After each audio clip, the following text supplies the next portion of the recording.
anytime. This is a presentation of Northeast Streaming Sports.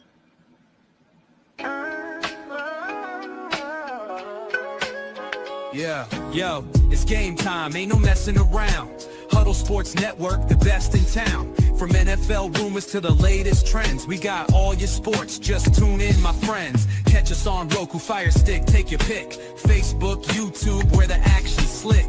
Daily shows that drop like a bomb. From 10 to 11, it's Ken and Ken, stay calm. Huddle up, catch the vibe, feel the rush. Get your news, get your fills in the clutch. Over 27 podcasts, we breaking it down. Join the team, Huddle Sports, wear the crown. Live every weekday, it's how we roll. Lions Talk with Jeremy B, we taking a stroll. From 11 to 12, don't miss a beat. We break down the game, make the info sweet. The Daily Huddle Podcast, noon to 1. CST Zone, we're just having fun. Toss your doubts, we bring the facts. Tune into the...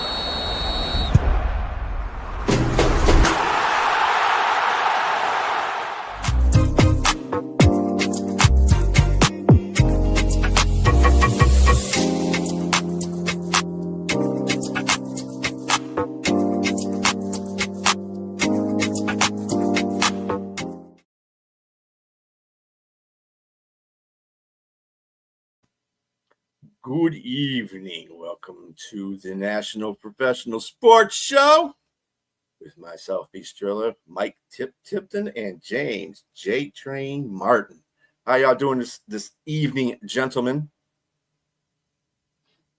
Man, that introduction made me think of some Mystery Science Theater or slash Good Evening. I was like, oh man. Count Chocula's in the house. Sir Ghastly Graves, by the way, that's who that was. Oh, there you go. Thank you. I've got no clue what the hell you guys are talking about other than Count Chocula. Yeah, you're a little bit young.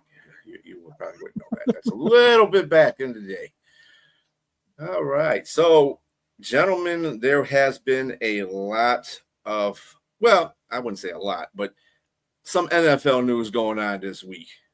The Jets signed Sauce Gardner to a 4-year, $120.4 million extension after signing their wide receiver Garrett Wilson to a 4-year, $130 million extension. How do you feel about those signings? I personally, I don't have a problem with it. I think they both deserve it. So, I think, whenever you see the Jets do something, it's kind of like whenever you see a little kid doing something, you're like, oh, that's cute. I feel like that's how it is with the Jets, man. Like, I don't think that this is going to make the Jets better. I don't think it's going to make the Jets worse. You got dudes for long term. The question that I have, like with Sauce, he wasn't that great. He hasn't really been that great over the last couple of years. Garrett Wilson, I get it because that's your number one receiver. You want to have him for a long time. Got to have a receiver if you're going to go out and get a quarterback. Maybe he makes Justin Fields something Justin Fields isn't.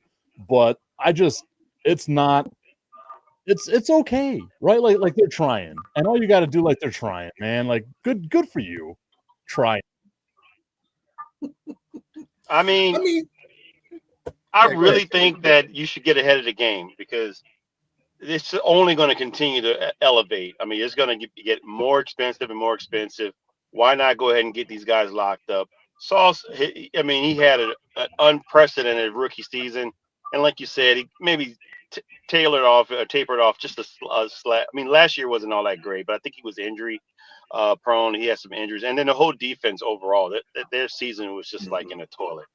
But this is a guy that's going to bounce back. I think he's going to bounce back, and I think overall that you want to get your best guy on the defensive side and your best offensive weapon on the offensive side paid, and make sure you got them locked down because, like I said, it's only going to become more expensive down the line. And I really like you might as well change Sauce's name to Hot Sauce now because he's paid. He's the most expensive, most highest paid cornerback in NFL history. And that's crazy because he's only got, I think, 60 million in guarantees. So but 120 million for 4 years is a lot. And Garrett Wilson, he's paid too. He's got 130 and 90 guaranteed. So those guys, they got their work cut out for them. But I like it for Aaron Glenn, and I think I think the Jets with Aaron Glenn might surprise a little bit in that division. Yeah. And we got Bo Crouch. What's going on, buddy? Come join us. What's happening, guys? Yeah, it's, got out of the presser just in time to jump on the show. So I figure I got to sit in the car for the next hour and a half anyway. It's funny though because what's that? I said he decided to bless us with his sexiness. Exactly. Yeah, that's right. That's right.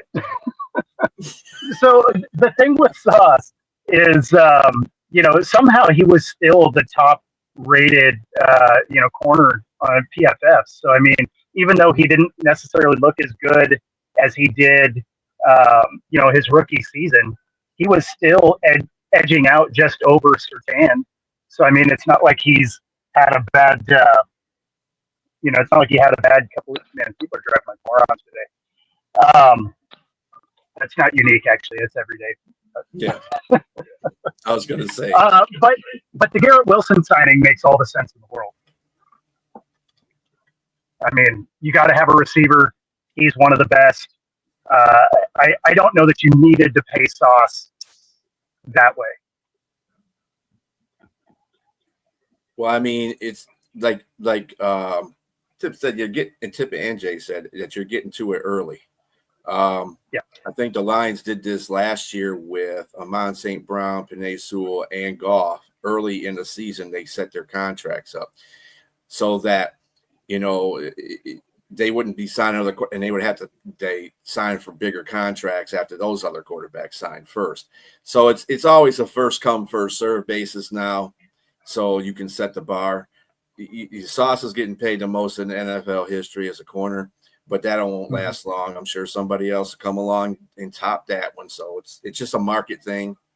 I don't expect that to last long either. So, well, for me, like if you're the Jets, you've got so many more problems that you got to deal with. Like, I get it, you want to sign dudes to long-term deals. They're going to be there for a while, but this team, they're not going to be competitive this year. I don't think they're going to be competitive in the next couple of years. Like, they're the Jets, man. Like, again, good for you. You did something that gets you some positive headlines, I guess. But this isn't. Why not spend some of that money in the offseason and get yourself a quarterback? Like do something as opposed to what they've just done, which is it's a nice move, but it's not something that makes you think this is going to change the trajectory of the Jets.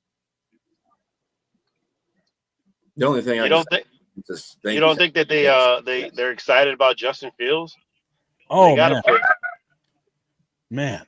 I know there's one thing I'm terrified of. Whenever I see Justin Fields on my schedule, I'm like, that's an automatic L. Like, I know the way that it's going to be. Yes. I do want to thank the Jets, though, for giving up DJ Reed because they have to sign Sauce. That was good, though. Thank you for that. I love it. Thanks.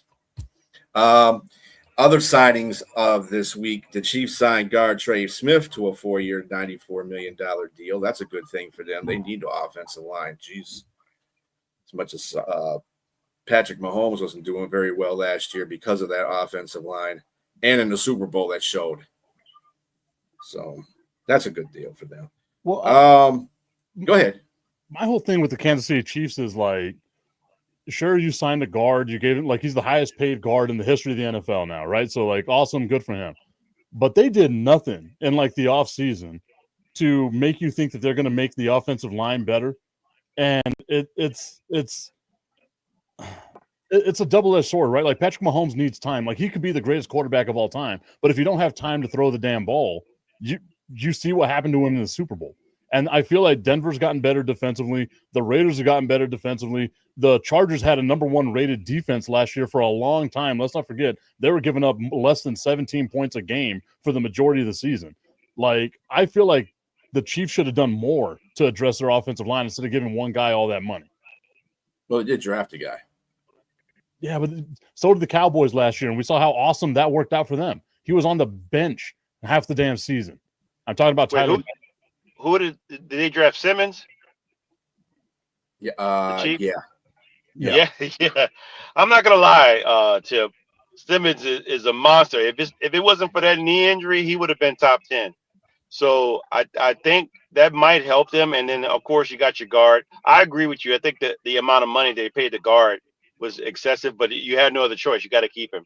So I just think that I think they're banking on Simmons to be much better at either. I don't know if he's going to be left guard or right, but Simmons is highly touted, man. I just think that if it wasn't for his knee injury, like I said, he'd have been probably top 5. It just that was a significant knee injury for him at Ohio State, and so they should be better. They should be better, and their run is almost up, man. I think, at least Kelsey's run is up. Uh, I think with Kelsey and some of the wide receivers that they have, if they get Rashee Rice back, they're gonna make another run at it. They're gonna make another run at it. So it's we'll see what they do. It's just a matter of whether or not, like you said, if he gets held up, Patrick Mahomes dice you up and slice you up like a Thanksgiving turkey. But he's been looking like a turkey because his linesmen had been holding him up. So we'll see. Can we also give Patrick Mahomes a little bit of love? Because we're talking about how bad the Chiefs were. They still made the Super Bowl. Like they still won 15 games. Like they're an amazing team with what this dude was able to do. I don't know why I'm doubting them. I always say in order to be the man, you got to beat the man. And Patrick Mahomes is the man. So I like maybe I shouldn't doubt it. Maybe I'm just an a-hole.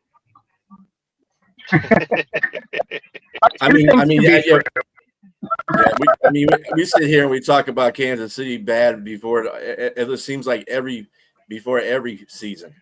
They don't have this. Oh, Tyreek Hill left, or this happened, or this happened. They're not going to do this, and they're not going to. Every time, all they did was win 2 Super Bowls with us running routes for them. Right. Exactly. And we also had the All-Star game yesterday, as a matter of fact, and the NL wins 4-3 in a swing-off after the AL came back after being down 6-0, I believe it was, and they came back and tied it up 6-6. I got to say, my Tigers did not impress me at all. Not one of them. In fact, both the Tigers that were pitchers gave up 3 runs, Scooble and Mize, and then nobody did anything on our side batting for the Tigers, that is. So I was kind of disappointed in that, but whatever. It is what it is. Did you guys I believe that's the first time they had a swing off too, wasn't it? Wasn't that the first time? Did you guys like that in lieu of extra innings? So I like it better than them running out of pitchers and ending in a tie. That made me mad. So I like the idea. The managers got to pick the guys that were hitting. I found it weird that in a home run derby style format, you decided not to use the guy that won home run derby and another guy that was right behind him in the most home runs before the All-Star break. Naturally, if I'm having guys that need to hit home runs, I'm not going to use the 2 guys that are leading Major League Baseball in home run. Yeah, that was a little odd to me too. I was like, why didn't they use Cal? That was dumb. Well, anyway. Big Thumper, he probably this is the thing that I heard, right? Is like a lot of the players, as soon as they got, as soon as they're out, they leave the stadium, right? Like, so they might not have had the ability to call some of these guys back and be like, look, we need you to hit a couple bombs for us or anything like that. Because let's be honest, the swing off rule has been in place for 3 years.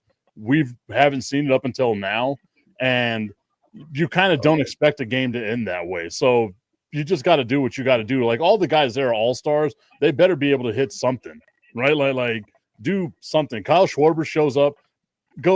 It's the first time in Major League Baseball history with an all-star game that an all-star is named MVP with having 0 hits in the game because the swing-off hits don't count. So he's the only one to have 0 hits in the game and 3 home runs in an all-star game. Like it's amazing, man. Like I love it. I wish, and again, like maybe it's just me being me.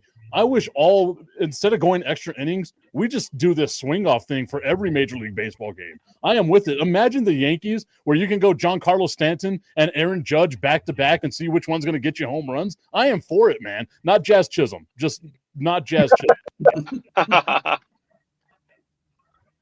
Riley Green and Carpenter, and Cal and who's your other guy that's doing well, Bo?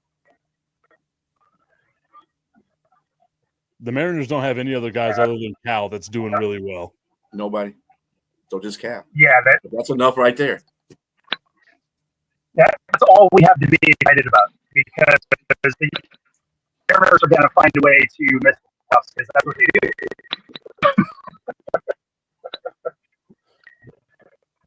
That's also got to be like the most unfortunate nickname of all time, right? Like you got the nickname Big Dumper just because you're double caked up, like you got a lot of ass, so they call you Big Dumper. Like it's got to be a very unfortunate nickname. Yeah, Man, he swings from his legs, clearly. I don't care what you call me, as long as those big fat paychecks are coming in. You can call me Big Dumper all you want. that's right. Stinky in. One other thing too, go back in the NFL real quick. This is something I missed. The 32nd round rookies still haven't signed their contracts, and some rookie camps are starting. I don't know what teams are going to do. Cleveland is funny because they have another second round pick they haven't signed. They signed one, give them guaranteed money, but didn't sign the other one that they have. And give it, you know what? Which one is it? The one that's in trouble?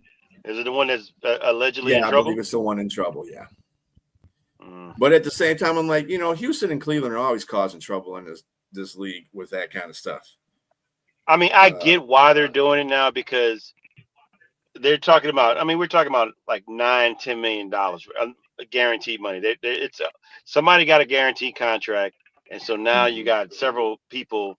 They're trying to figure out what kind of money you're going to get. So I'm not going to sign until you sign, and you're not going to sign until he signs. He's not going to sign until they sign. So it's not a major deal. I think it's just a matter of trying to figure out how much closer, like it's percentages.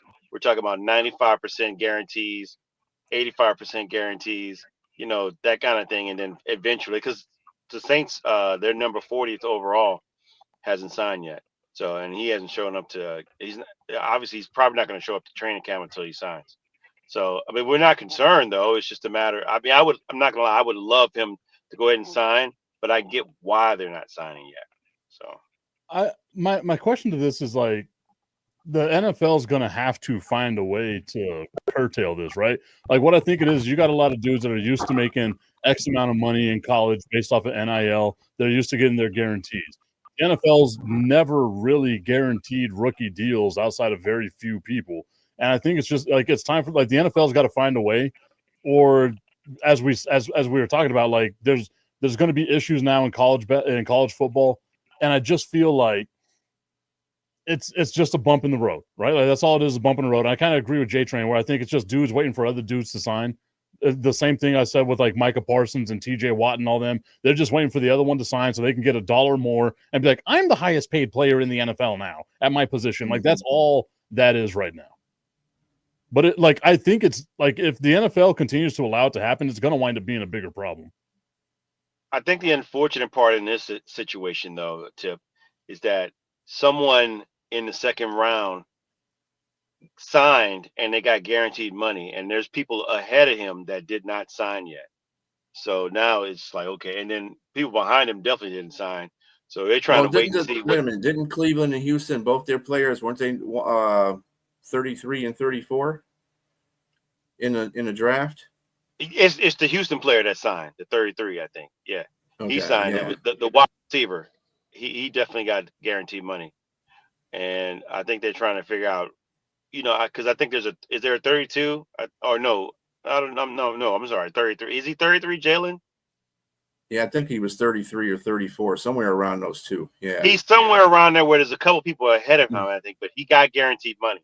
So that changed everything. So it's a matter of like, whether he's 34 or 33 or whatever it is, there's two players ahead of him, fine. All the rest of the people behind him should have already signed a deal by now, right? Like, I mean, again, man, like maybe I come from a different style. I think you guys are going to be along with me. Man, any money is good money. I'd rather make that money than possibly lose out on my contract, possibly lose out on some stuff. Like, I'm signing that deal as fast as that ink can possibly dry. Like, I'm signing it so fast the ink is dried by the time I'm done with my signature. Like, but I feel like these new players entering the league, they're just so used to everyone genuflecting in their direction because they get so spoiled that whenever the league doesn't bend or the team doesn't bend, it becomes this, oh, well, I'm not going to do it now type thing. It seems like a pissing contest, for lack of a better term. Yeah. I mean, it's going to get out of hand. And then the third round pick's going to want guaranteed money. The fourth round pick's going to want guaranteed money. And I mean, on the opposite side, these teams can afford that. But really, I mean, are we just going to just do this until we got no money left? I mean, and by the way, the Browns who had a 33rd pick, and it was UCLA's linebacker Carson Schwinsinger. And the running back that, yeah, exactly. Yeah, the linebacker, and Quishon Judkins is the one that's in trouble. He's at number 36. So yeah, so those are tough. I mean, every other sport is guaranteed money. Should they not get guaranteed money in football? But I mean, that's all collectively bargained, right? Like, you can blame this on the Players Association. The Players Association's like, allow us to smoke weed, and the owners are like, all right, cool, sign this where we're never going to guarantee contracts. And the one thing that I would say, like, where I think the Players Association might have the bargaining chip on their side is if y'all are going to guarantee money to people like Deshaun Watson after you knew what Deshaun Watson was doing, after all this stuff, then you ought to be able to give some of these guys that are upstanding citizens a little bit of guarantees as well. So I think, like, it's all going to come down to the bargaining chip. But as we've seen, like, Major League Baseball's Players Association, the NBA's Players Association seems much stronger than the NFL's Players Association does. Like, the NFL Players Association must be so used to getting breadcrumbs that whenever they get a slice of cheese, they get so excited about it. You know what I mean? Yeah, I would say they're kind of in bed with the NFL too. I mean, they're making a lot of agreements for stuff as well. So I mean, I don't know. It's just getting. Yeah, you want to see players get their money. I understand that, and I got Jay Train's point, but you're getting out of hand with stuff, man. It's like Christmas every day, and you only can have Christmas one time a year. So I mean, you can make Christmas every day, but you're only worth what people are willing to pay you, right? So if everyone's willing to pay you that money, then sure, go get your money, my dude. But every single one of us has had a dude on our team that we've been like, why the F is this dude making this kind of money? Mm-hmm. Because they might have had one season where they performed really well and then just tanked it out. Like, we all see that, like, whenever they get the contract seasons, we all know what a contract season is because you play harder during your contract season. Like, I get why the NFL doesn't do guarantees, but it also annoys me that the NFL doesn't do guarantees. Right. Well, I look at it like this. You can pay guaranteed money to players. The players got to fill out that guarantee too. So if you're going to want guaranteed money, you better guarantee me that you're going to play good for those years that you got guaranteed money. If you don't, give me my money back. That's how I look at it. If you can't perform up to expectations, I mean, via injury, obviously. But if you play for 3 years, you got a 3-year contract with 3 years off, 3 years guaranteed, and you go out there and play like ass, then I want my money back because you didn't guarantee. I guaranteed you money, but you didn't guarantee. You didn't guarantee playing the way you're supposed to be playing when I paid you this guaranteed money. Honestly, I know it sounds like sacrilege, but I feel like more dudes would make more money if every contract was just a 1-year contract. Yeah, I agree with that.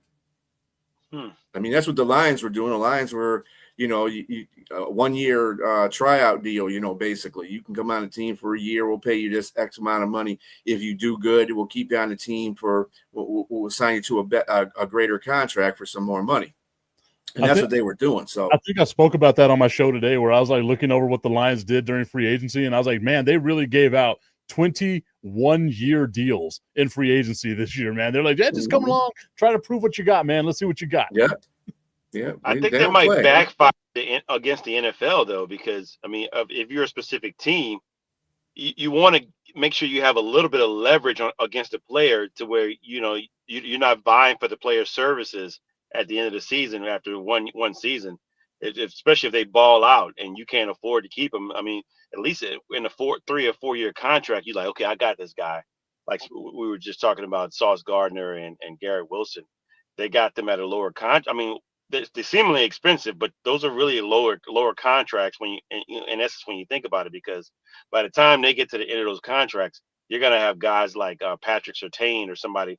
They're gonna be paid out of the wazoo.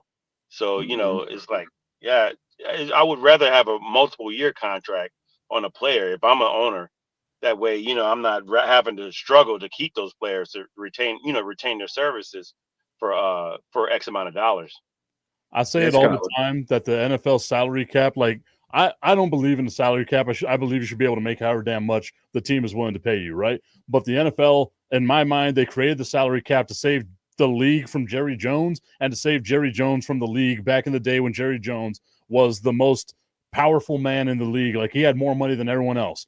Now you've got like the Walton family involved. You got like all these other players out there that are involved. I'm talking about, look, let's take a salary cap off, pay these dudes whatever these dudes are worth, because we can look at like I think my issue with like the Sauce deal and all that stuff is like it's undervalued. Like for me, it feels like it's undervalued. For Garrett Wilson, it feels like it's undervalued. And I feel like we're going to start getting a lot of those deals, and you're not going to get the guaranteed money anymore because owners are going to look at what happened with Deshaun Watson. Even take out all the stuff, the past of Deshaun Watson. Dude's played 19 games in what 5 years. So for me, it's like. And I don't even think it's 19 games. I think I might be overselling how many games he's actually played. It might be like 12 or something like that. But you're paying him all this money for zero production. So for me, like I don't know. Like it's not a simple fix. Like by any means, it's not a simple fix whenever it comes to people's money. But the NFL's got to figure this out, because you can't have dudes that were drafted in the second round holding out. Like that's a joke, man. Like I get having a dude in the first round holding out for a little bit, but we're talking about training camp is starting in what, a couple of days. Like it's got to get like you got to get the ink to paper, man, because if not, you're going to be playing in the UFL. Imagine a 7th round draft pick holding out. Like that's the way I look at these 2nd round draft picks holding out. Yeah, I mean Shamir Stewart, 1st round draft pick. He's going back to Texas A&M and practicing with them kids. So I don't. He's got to go through a couple of hurdles if he's going to go back to Texas A&M. But other than that, that sounds like that's where his mind is set right now. Yeah, could you imagine? Can you imagine you're the Bengals and you find a way to F up a draft pick? Like, come on, man. They're effing up a lot of stuff. I don't know what's going on with these Ohio teams. What's in that water in Ohio, but it's like both those teams don't know what's going on. It's like one doesn't want to have defense, the other one doesn't want to have a team. I just. Maybe that water is made up of the same stuff I'm drinking. Like it might be the same, man. Everyone's drunk in Ohio. The funny water. Oh, I got Crystal Skull vodka. There you go. Okay. Yeah. You know me. I always got to have a little something working with me. What's blending, making it red? What you got? Cherry 7-Up. Oh wow! Look at you. Oh, Cherry 7-Up, the fancy stuff. Yeah. Look out. No, it's I got it on sale. So I was like, I finally saw it was on sale. I was like, I need to get me some Cherry 7-Up. Normally it's Dr. Pepper and bourbon, but I decided to switch it up today. Man, I rarely see 7-Up, especially Cherry 7-Up. Wow. It's normally a Christmas thing. That's why I was surprised to see it. Like I had to get it. It's super refreshing. 7-Up, sponsor your boy. Nobody's buying it for Christmas. That's why you still can get it. Yeah, no wonder they're gonna say, "Tip, sorry, son, never had it, never will." Never will.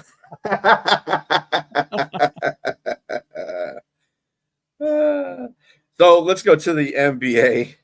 Paul George underwent a successful arthroscopic procedure on his left knee on Monday. They're trying to evaluate him. We'll evaluate him during training camp to see how he can, play through the season. Boy, I tell you, Philadelphia 76ers, man, if something doesn't go wrong, something else goes wrong.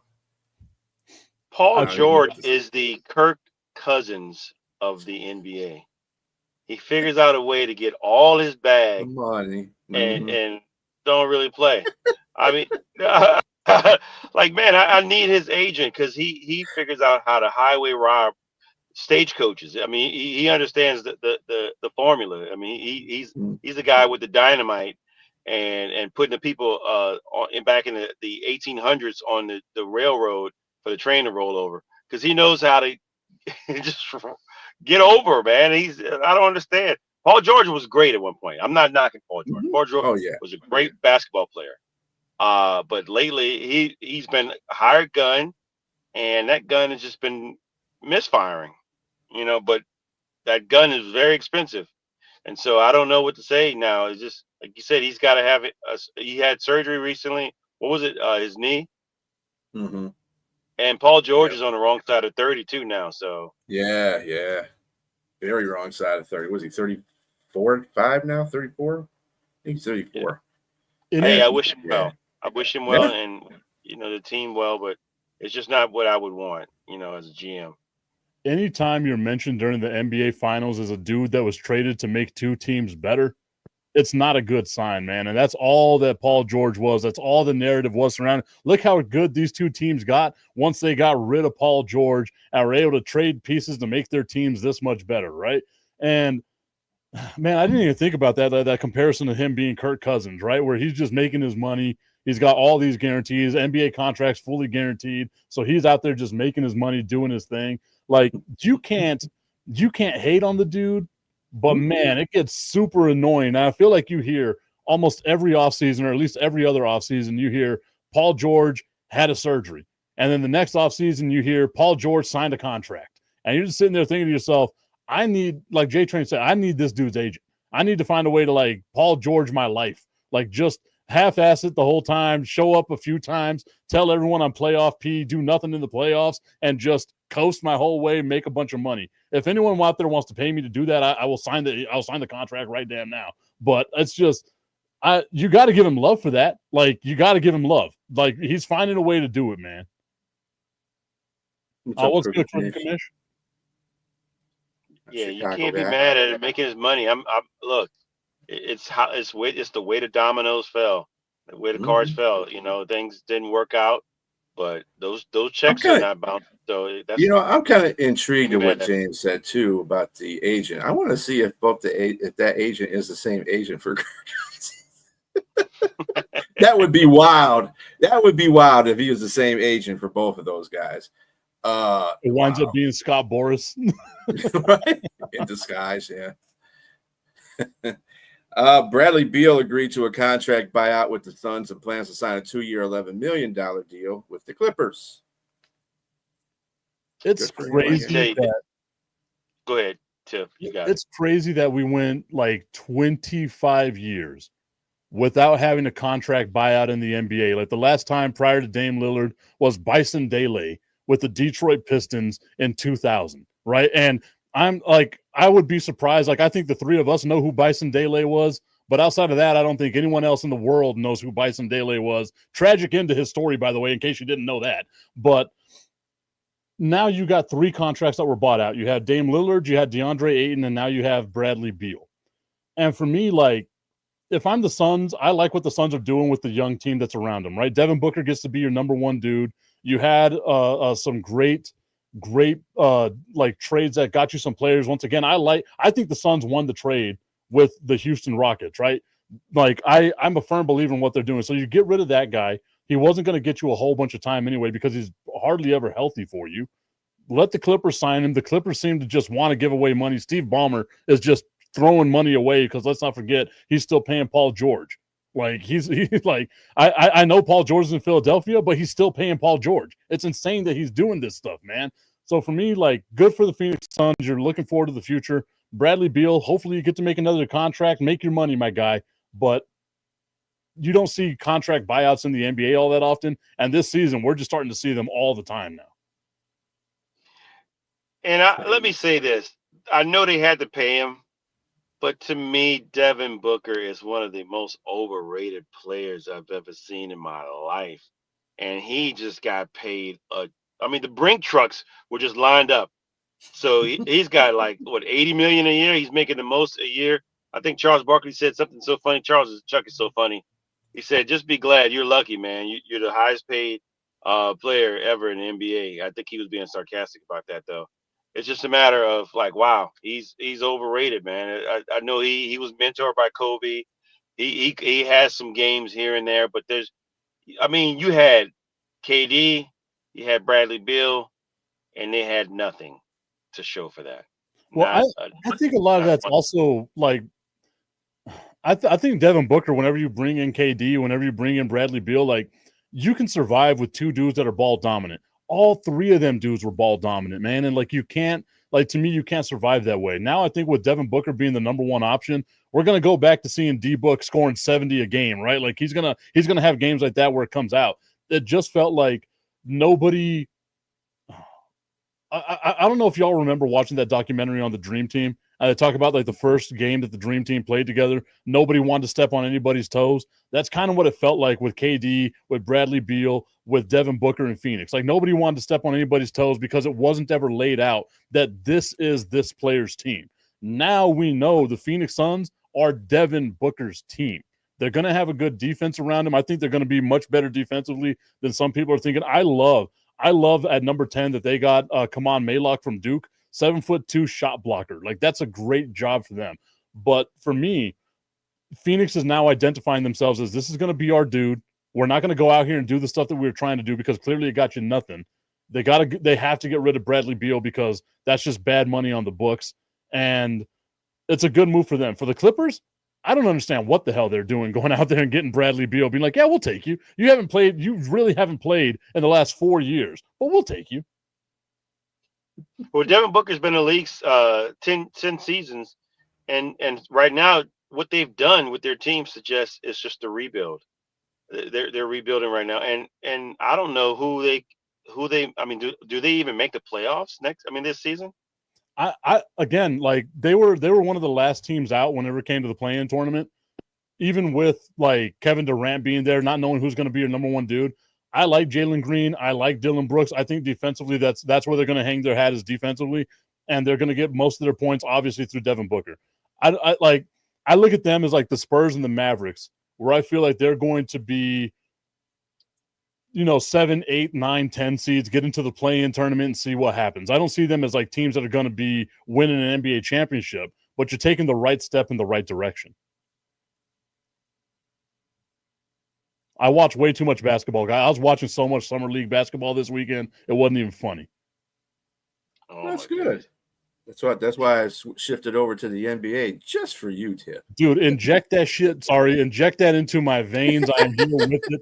Watching old boy get dunked on from like the dude from the Pacers dunking on the kid from the Bulls, making that weird face as he's getting dunked on. You got to retire after getting dunked on like that. Like that's all I'm going to say. I'm hanging my shoes up. I ain't never touching the basketball again. I'm working at Best Buy, so nobody recognizes me from anything.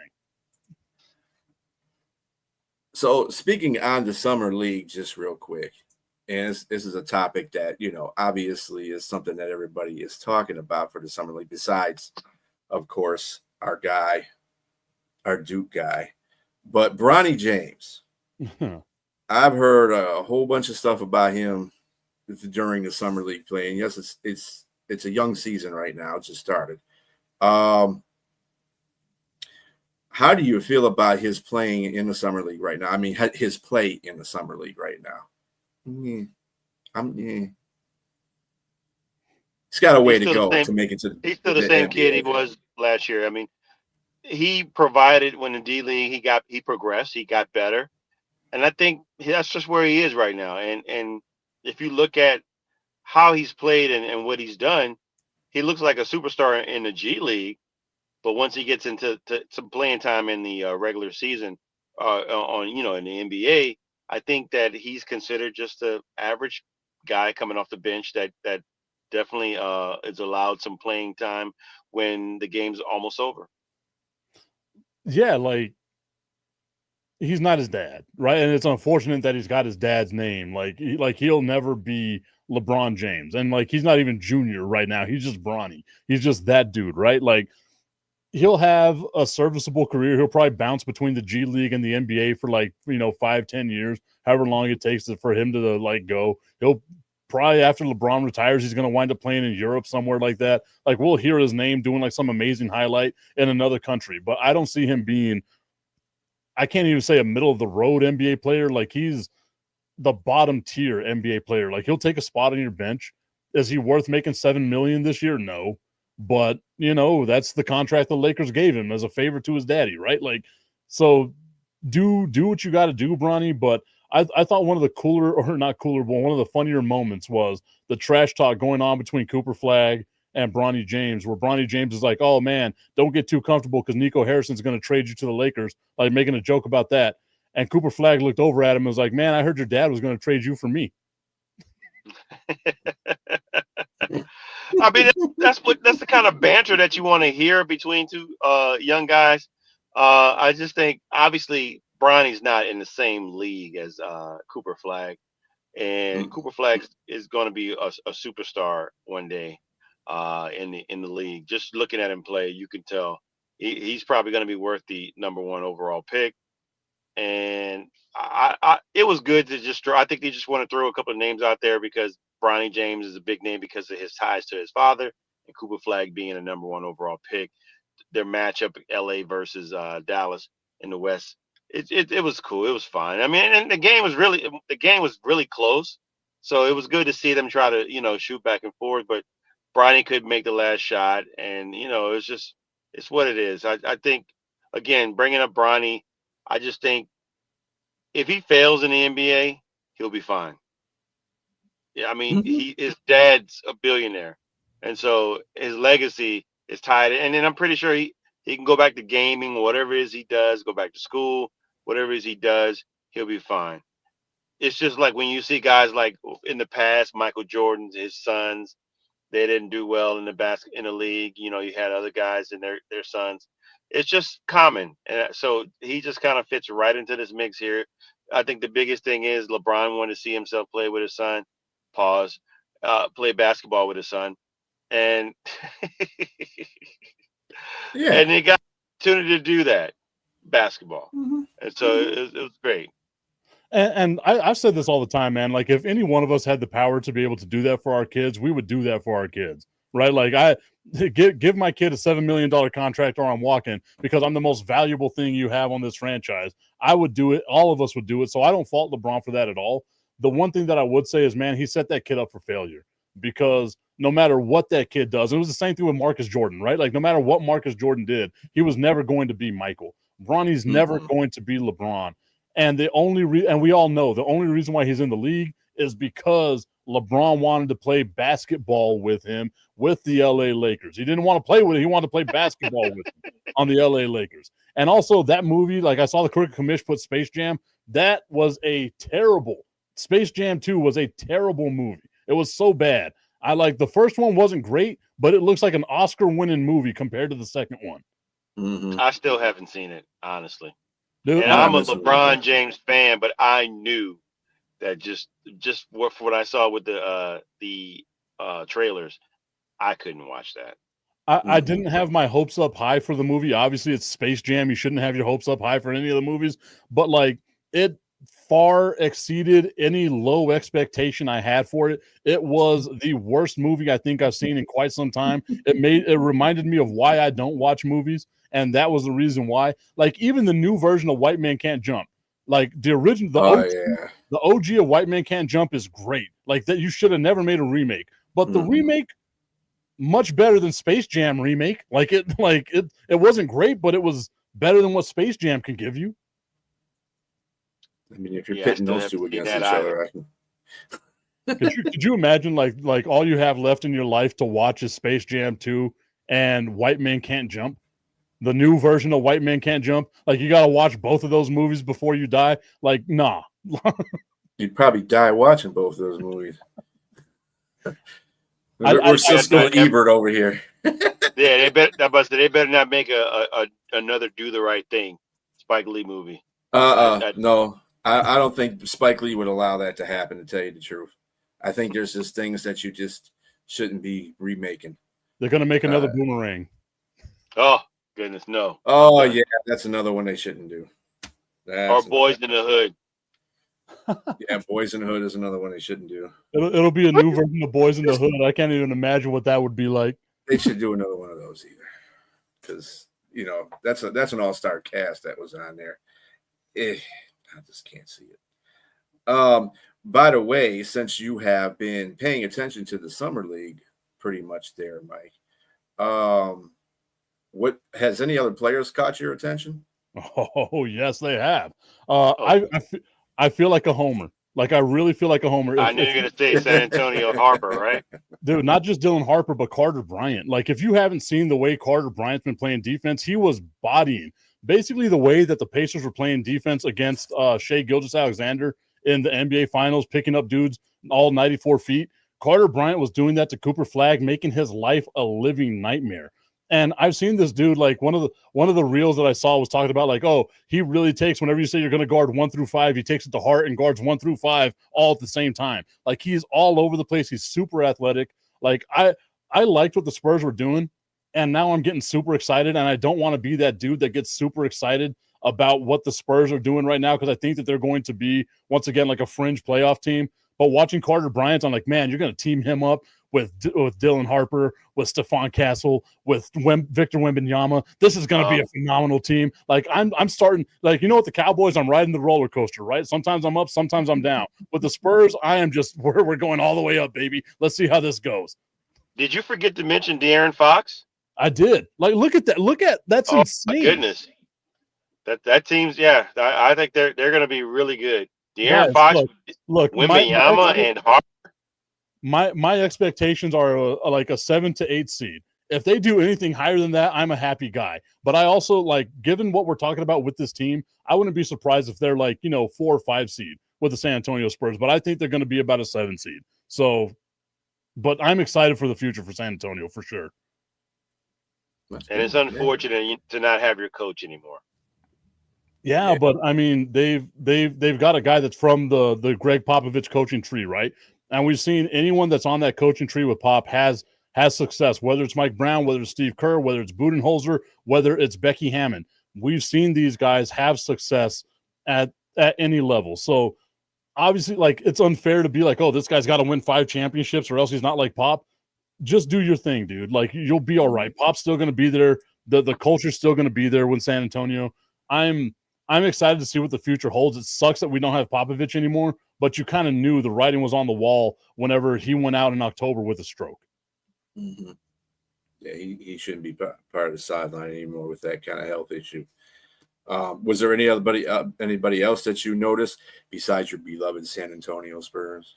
I think right now the Spurs are the quote-unquote darlings of Summer League basketball, because most people weren't expecting them to be this good. Like you kind of thought they would be okay.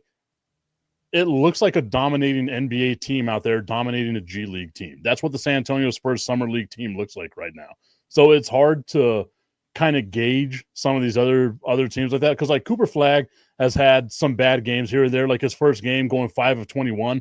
That's a horrible shooting percentage, right? Mm-hmm. But he's gonna get back into his flow. He's gonna be okay.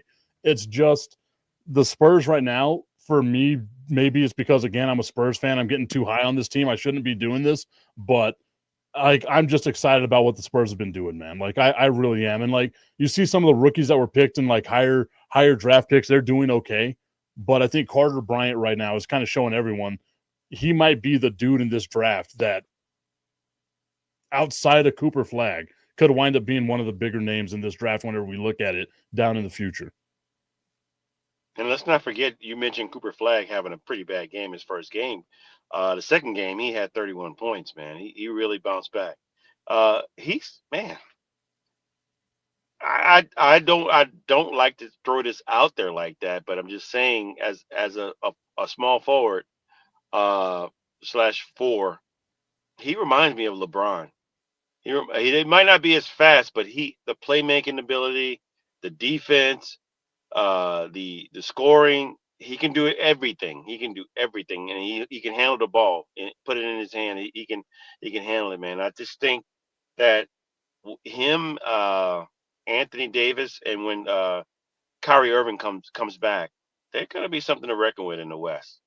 That's what I'm saying. Like, barring no major injuries, that's a big if, because 2 of those players are definitely injury prone. But in Anthony Davis and Kyrie Irving, but man, if they stay healthy with the bigs they have there too, oh man.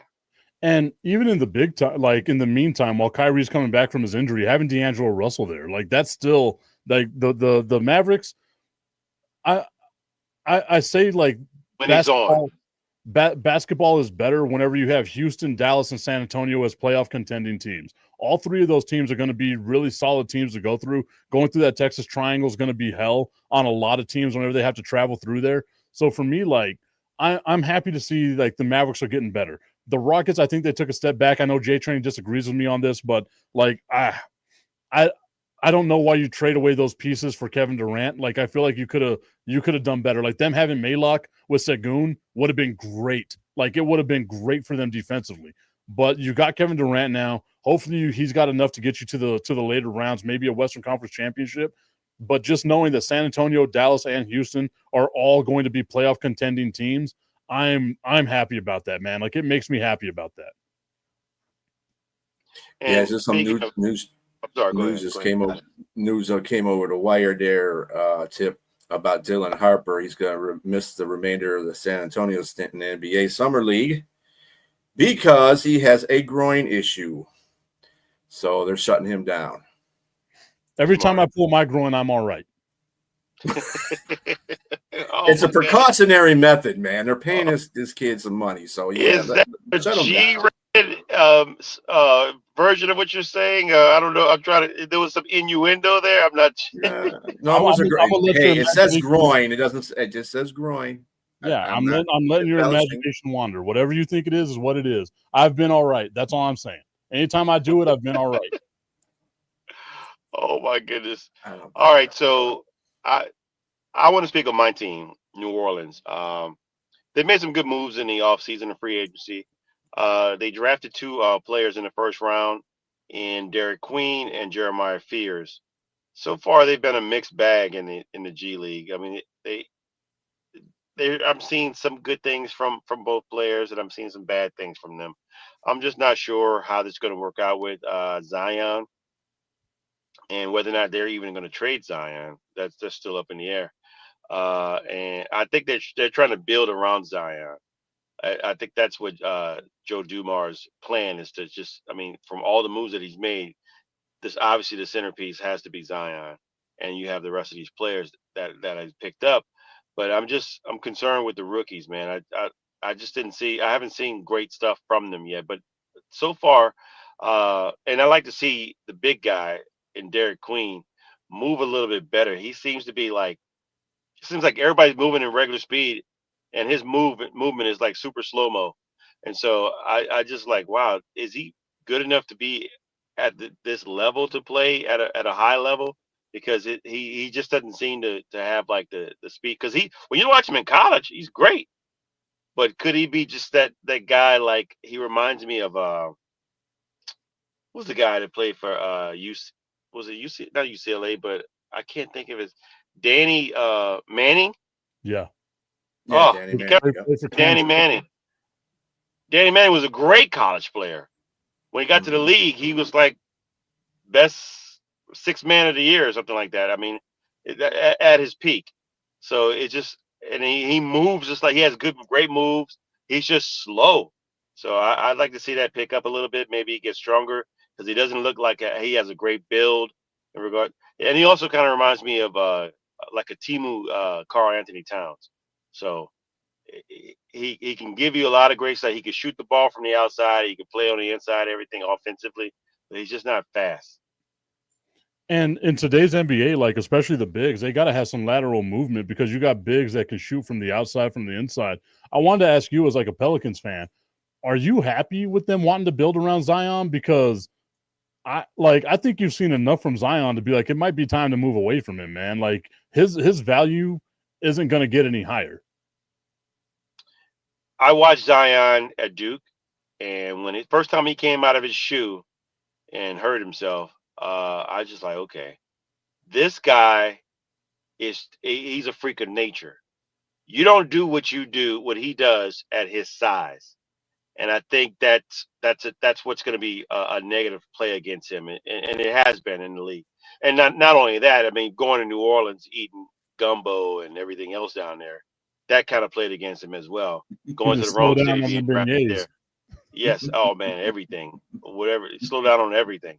And so if he can keep himself in shape and I mean, when you see him when he does all the natural things that he can do, that's just freakish. It's like, wow, how is this guy this size able to do all that stuff?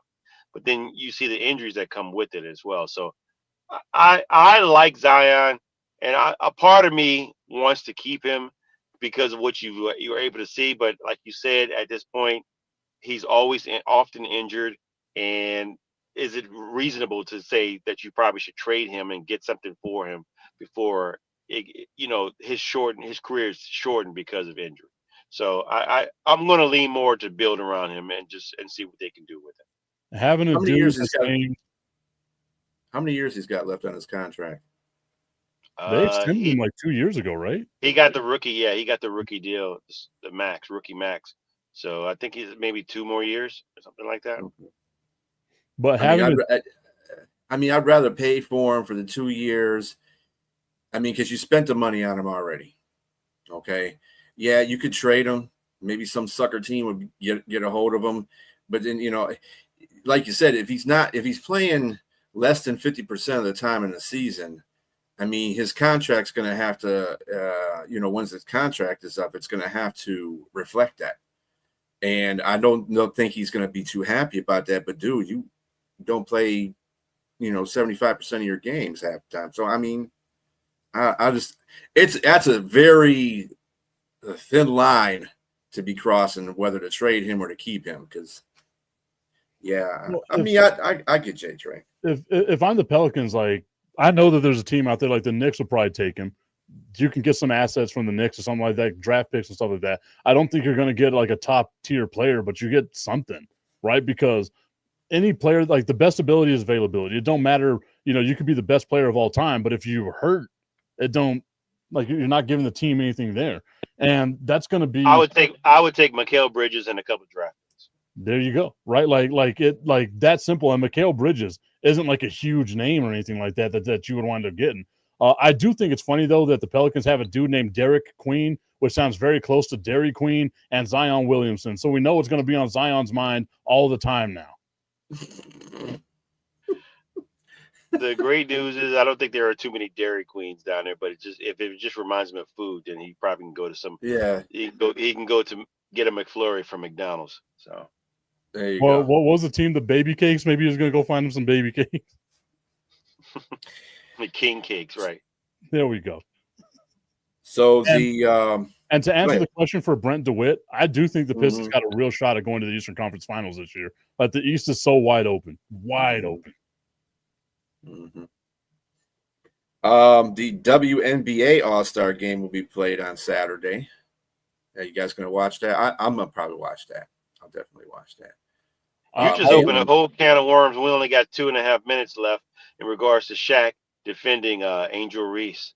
Oh, yeah. He said, hit that in the face. Punching. I don't know. Face. Shaq I think he should have said that behind closed doors to RG3.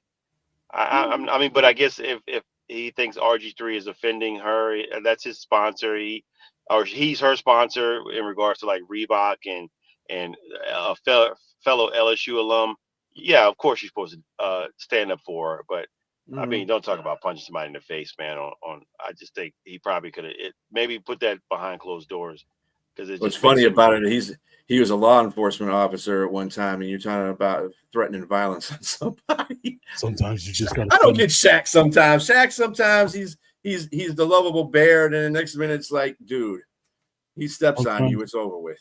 Sometimes the only way they get the message is if you punch him in the face. Yeah. Your Shaq impression. Yes. I'll tell you right now. You got to make sure your eyes are crossed when you do that. Yeah, you got to have a little eye cross. You can't find out what camera you're looking at. Look, Chuck, I'm big. That's all I got to do is just be big. You don't talk about Angel Reese.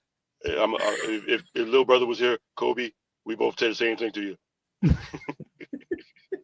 Also, I will be watching, but I love Angel Reese. Like I said it in the chat. Like I love Angel Reese. Honestly, like this can be broken down into certain ways. If her complexion was different and she was grabbing rebounds, she'd be gritty. And if Caitlin Clark's complexion was different and she was shooting threes, she would be a show off shooting threes because we've seen this happen in the NBA 1,000 times, right? Angel Reese's game is perfect. Caitlin Clark's game is perfect. I'm glad that we got both of them building up the WNBA brand. And on that note, we will close out the show. It's always whenever I say some shit that y'all want to close the show out like that.